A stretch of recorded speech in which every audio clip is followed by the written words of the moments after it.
नमस्कार। आकाशवाणी जयपुर अजमेर से प्रस्तुत हैं प्रादेशिक समाचार।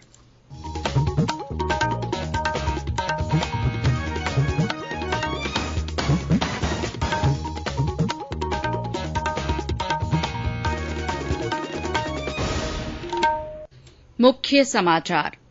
विधानसभा उपचुनाव में वल्लभनगर और धरियावद में करीब 65% मतदान। धौलपुर और अलवर में कांग्रेस के जिला प्रमुख चुने गए। धौलपुर जिले में पंचायत समितियों में भी कांग्रेस को बढ़त। 16वां G20 शिखर सम्मेलन रोम में शुरू। प्रधानमंत्री नरेंद्र मोदी सम्मेलन में भाग ले रहे हैं। सूचना प्रसारण, युवा मामले और खेल मंत्री अनुराग ठाकुर ने कहा, स्वच्छ भारत अभियान से लोगों को प्रेरित करना और देश को स्वच्छ करना है। और राज्य सरकार ने रिफाइनरी के लिए 150 करोड़ रुपए के अतिरिक्त बजट प्रावधान को मंजूरी दी। समाचारों के साथ मैं शीला चावला। देश ने कोविड टीकाकरण अभियान के अंतर्गत 100 करोड़ से ज्यादा टीके लगाकर इतिहास रच दिया है। इस महत्वपूर्ण काम में योगदान देने वाले चिकित्सकों, नर्सों और अन्य स्वास्थ्यकर्मियों का आकाशवाणी अभिनंदन करता है। इसके साथ ही हम आपको सतर्क भी करना चाहते हैं कि कोविड अभी खत्म नहीं हुआ है। इसीलिए आप सभी से हमारी अपील है कि जल्दी ही दोनों टीके लगवाएं और अन्य लोगों को भी टीका लगवाने के लिए प्रेरित करें। त्योहारों के समय इन 3 आसान उपायों का पालन अवश्य करें। मास्क लगाएं, 2 गज की सुरक्षित दूरी बनाए रखें, हाथ और चेहरा साफ रखें।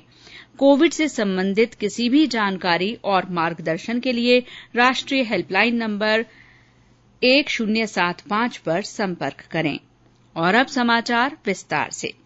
वल्लभनगर और धरियावद विधानसभा सीटों के उपचुनाव के लिए आज शांतिपूर्ण मतदान संपन्न हुआ।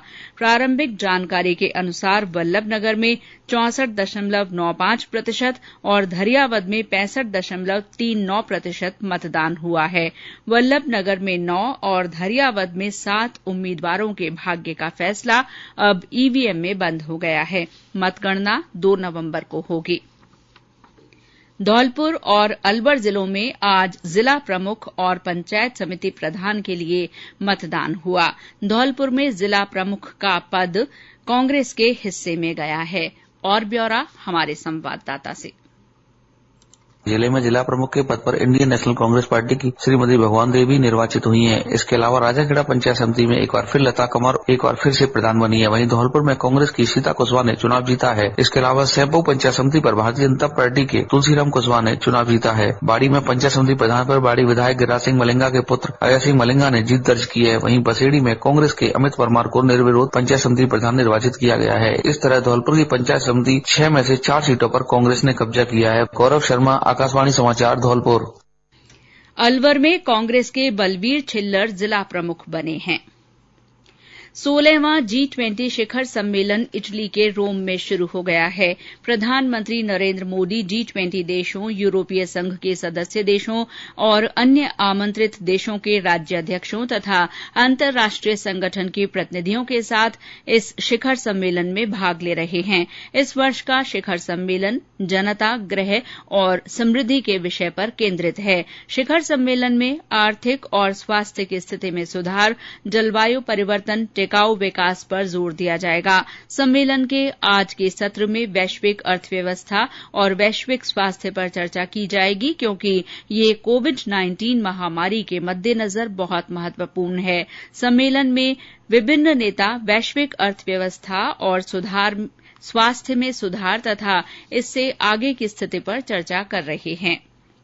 लोकसभा अध्यक्ष ओम बिरला ने आज कोटा के Indian institute of information technology के पहले दीक्षांत समारोह को वर्चुअल रूप से संबोधित किया। उन्होंने छात्रों से कहा कि उन्हें देश के करोड़ों लोगों के सामाजिक आर्थिक जीवन में बदलाव लाने के लिए अथक प्रयास करने की आवश्यकता है। श्री बिरला ने कहा कि भारत का युवा अपने नवाचार, शोध और कार्यकुशलता से देश को मजबूत बना सकता है। उन्होंने आशा व्यक्त की की कि आने वाले समय में व्यापक इंफ्रास्ट्रक्चर, मानव संसाधन, रेल और रोड कनेक्टिविटी के माध्यम से कोटा जल्दी ही देश में एक आईटी हब के रूप में उभरेगा। देश ने कोविड टीकाकरण में 106 करोड़ टीके लगाने की उपलब्धि हासिल कर ली है। कोविन पोर्टल के अनुसार आज 63 लाख से अधिक टीके लगाए गए। देश में अब तक 32 करोड़ 76 लाख से अधिक लोगों का टीकाकरण पूरा हो गया है। राजस्थान में 2 करोड़ लोगों का टीकाकरण पूरा हो चुका है। देश में कल 14,313 लोगों में कोरोना संक्रमण की पुष्टि हुई। इस समय संक्रमण मुक्त होने की दर 98.19% है। कल 13,543 लोग उपचार के बाद स्वस्थ हुए हैं। अब तक कुल 3 करोड़ 36 लाख से अधिक लोग संक्रमण मुक्त हो चुके हैं। इस समय 1,61,555 सक्रिय रोगी हैं। क्षेत्रीय लोक संपर्क ब्यूरो की ओर से आज उदयपुर में टीकाकरण जागरूकता पर सांस्कृतिक कार्यक्रम और प्रतियोगिता का आयोजन किया गया। कोविड संबंधी राष्ट्रीय हेल्पलाइन नंबर हमारी वेबसाइट newsonair.gov.in पर उपलब्ध है। ये समाचार आकाशवाणी जयपुर अजमेर से प्रसारित किए जा रहे हैं। समाचार अभी और भी हैं, लेकिन पहले ये संदेश। चलो मिलकर एक शुरुआत करें, चलो एक फैसला आज करें। मास्क नहीं तो टोकेंगे, कोरोना को रोकेंगे। चलो एक इरादा करते हैं, चलो कुछ वादा करते हैं। मास्क नहीं तो टोकेंगे, कोरोना को रोकेंगे। समाचारों में आपका फिर स्वागत है और अब बुलेटिन में है आजादी का अमृत महोत्सव से जुड़े समाचार। आजादी का अमृत महोत्सव।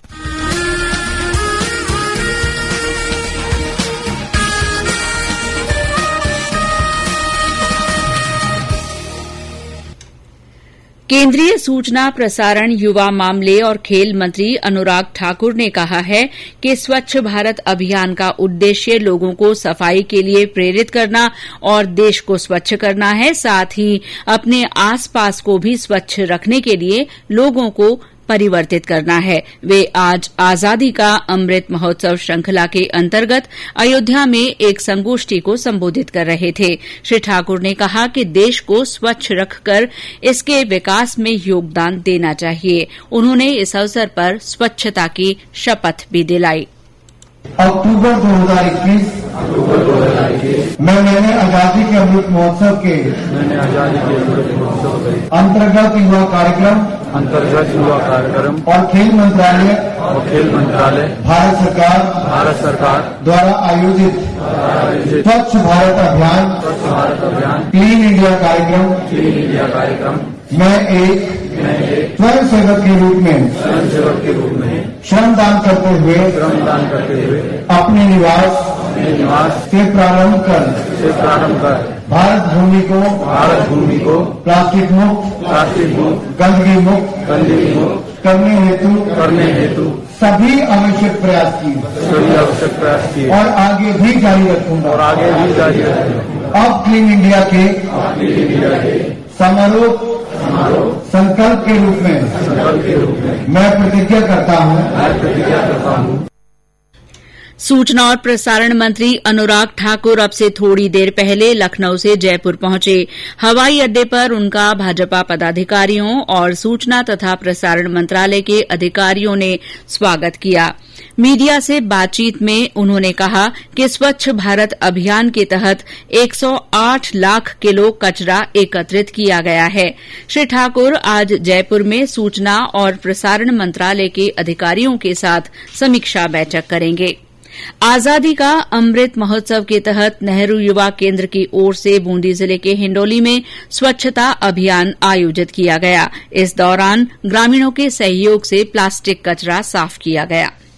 राज्य सरकार ने एचपीसीएल राजस्थान रिफाइनरी लिमिटेड की अंश पूंजी में सरकार की 26% हिस्सेदारी के तहत 260 करोड़ रुपए के भुगतान पर सहमति दे दी है। राज्य सरकार ने रिफाइनरी के लिए 150 करोड़ रुपए के अतिरिक्त बजट प्रावधान को मंजूरी दी है। इस मंजूरी से राजस्थान रिफाइनरी के काम को गति मिलेगी। प्रदेश में कल एक ही दिन में डेंगू के रिकॉर्ड 593 मामले सामने आए। डेंगू और अन्य मौसमी बीमारियों के मरीजों की संख्या में लगातार बढ़ोतरी हो रही है। राज्य में डेंगू के कुल रोगियों की संख्या 10,000 के करीब पहुंच गई है। इस साल जयपुर में डेंगू के सबसे ज्यादा 1,900 से ज्यादा रोगी सामने आ चुके हैं। इसके अलावा जोधपुर, धौलपुर, कोटा, झालावाड़, बीकानेर और बाड़मेर जिले में भी डेंगू का प्रभाव है। सवाई मानसिंह मेडिकल कॉलेज में सामुदायिक स्वास्थ्य की वरिष्ठ आचार्य डॉ मोनिका राठौड़ ने बताया कि मच्छर जनित बीमारियों का प्रकोप बढ़ जाता है। जब भी कहीं आप पानी भर के रखते हैं उसको 5 दिन के अंदर ही वापस से उल्टे और उलट के उस बर्तन को जब तक कि वो सूख न जाए, जिसमें अक्सर 2 से 3 घंटा लग जाता है। 3 घंटे बाद ही आप उसको दोबारा भरें, क्योंकि कई बार क्या होता है कि जो कोई भी बर्तन होता है जिसके अंदर पानी होता है, वहां नीचे हल्की हल्की सी काई आ जाती है। उस काई के नीचे अंडे जो है मच्छरों के वो पड़े रहते हैं, इसलिए उस काई को पूरा सूखने दीजिए। इसके अलावा दूसरी चीज ये होती है कि छोटे बच्चे आपके घर में हैं या गर्भवती महिलाएं हैं, उनको खास तौर पर बोलिए कि वो लंबी बाहर की शर्ट और लंबी बाहर की पैंट पहन के रखें। और एक सभी को अपने घरों में मच्छरों से बचने के लिए जाली वाला घर होना बहुत अत्यंत आवश्यक है। उससे क्या है कि बाहर के मच्छर बाहर ही रह जाएंगे, आपके अंदर नहीं आ पाएंगे। राष्ट्रीय आयुर्वेद संस्थान जयपुर की ओर से राष्ट्रीय आयुर्वेद दिवस पर 1 और 2 नवंबर को संस्थान परिसर में कार्यक्रमों का आयोजन किया जाएगा। आयुर्वेद को मुख्य धारा में लाने तथा जन सामान्य तक पहुंचाने के लिए आयुष मंत्रालय द्वारा साल 2016 से धन्वंतरी जयंती के दिन आयुर्वेद दिवस मनाया जाता है। संस्थान की कुलपति प्रोफेसर संजीव शर्मा ने बताया कि 1 नवंबर को राष्ट्रीय स्तर की सेमिनार का आयोजन किया जा रहा है, जिसमें आयुष सचिव पद्मश्री वैद्य राजेश कोटेचा मुख्य अतिथि के रूप में शिरकत करेंगे। इस सेमिनार का विषय पोषण के लिए आयुर्वेद रखा गया है। 2 नवंबर के मुख्य कार्यक्रम में मुख्यमंत्री अशोक गहलोत, केंद्रीय आयुष मंत्री सर्बानंद सोनोवाल, आयुष राज्य मंत्री महेंद्र मुंजबारा, आयुष सचिव राजेश कोटेचा भाग लेंगे। 2 नवंबर को मुख्य कार्यक्रम धन्वंतरी पूजन और पोषण के लिए आयुर्वेद से संबंधित विशेष दस्तावेज, पुस्तकों और लघु फिल्मों के प्रदर्शन के साथ आयोजित किया जाएगा। और अब मौसम। प्रदेश के अधिकांश हिस्सों में रात के समय सर्दी का असर शुरू हो गया है। कल रात सीकर में न्यूनतम तापमान 4.7 डिग्री लुढ़क कर 10 डिग्री सेल्सियस दर्ज किया गया। चूरू में न्यूनतम तापमान 11 डिग्री, भीलवाड़ा में 11.4 और चित्तौड़गढ़ में 11.6 डिग्री सेल्सियस दर्ज किया गया। प्रदेश में ज्यादातर स्थानों पर अधिकतम तापमान 30 से 32 डिग्री सेल्सियस के बीच बना हुआ है। मौसम विभाग ने अगले 3-4 दिन प्रदेश में ऐसा ही मौसम बने रहने की संभावना जताई है। और अंत में मुख्य समाचार एक बार फिर। विधानसभा उपचुनाव में वल्लभनगर और धरियावद में करीब 65% मतदान हुआ है। धौलपुर और अलवर में कांग्रेस के जिला प्रमुख चुने गए हैं। धौलपुर जिले में पंचायत समितियों में भी कांग्रेस को बढ़त मिली है। 16वां G20 शिखर सम्मेलन रोम में शुरू हो गया है। प्रधानमंत्री नरेंद्र मोदी सम्मेलन में भाग ले रहे हैं। सूचना और प्रसारण मंत्री अनुराग ठाकुर जयपुर पहुंचे। उन्होंने कहा कि देश में स्वच्छ भारत अभियान के तहत 108 लाख किलो कचरा इकट्ठा किया गया है। और राज्य सरकार ने रिफाइनरी के लिए 150 करोड़ रुपए के अतिरिक्त बजट प्रावधान को मंजूरी दी। इसी के साथ प्रादेशिक समाचार बुलेटिन समाप्त हुआ। नमस्कार।